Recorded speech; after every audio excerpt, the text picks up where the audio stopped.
Yesterday we found, stuffed away in the attic, this old newspaper, the Hillsborough Argos, dated Thursday the 24th of May 1945. This newspaper is more than 75 years old. In it were ads for young Miss dresses from JCPenney, priced at $3.98, men's smartly styled wool felt hats for $1.98.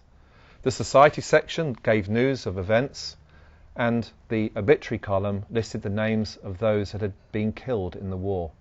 In many ways, this newspaper is not too different from a newspaper of today. All of the big names of that day are long dead and buried, and their activities died with them. When we look back at their world, it's easy to see just how trivial all their hopes and dreams really were.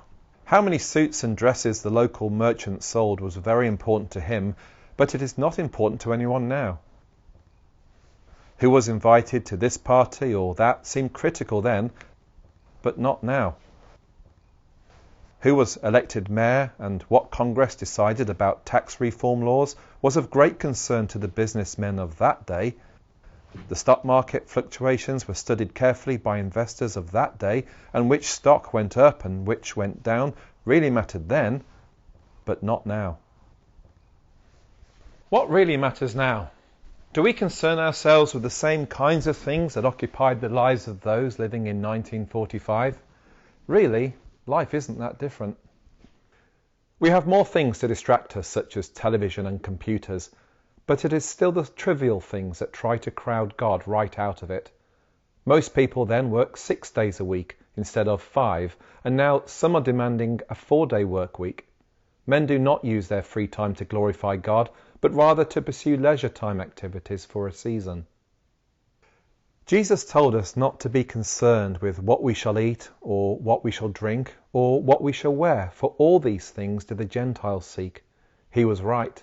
That is what they thought about 2,000 years ago, when Jesus Christ walked the dusty paths of Galilee. Those living in Galilee today are still thinking about these same mundane things. The men of Oregon 75 years ago concerned themselves with much of the same thoughts as the people of Oregon do today. As Jesus said, all of these things do the Gentiles seek.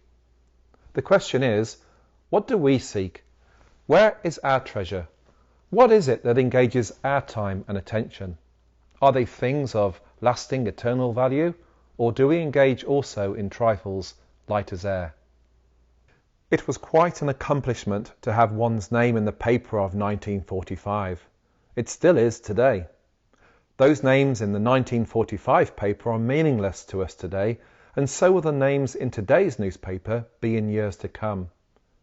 Some of those whose names were in that Thursday paper were thrilled beyond words to see their name in print. It was a dream come true, and yet we are not all impressed to see the name of one in that paper who has been dead for a long time. What difference does it make now?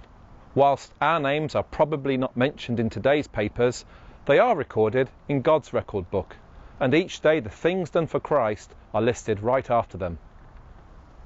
What have we done today?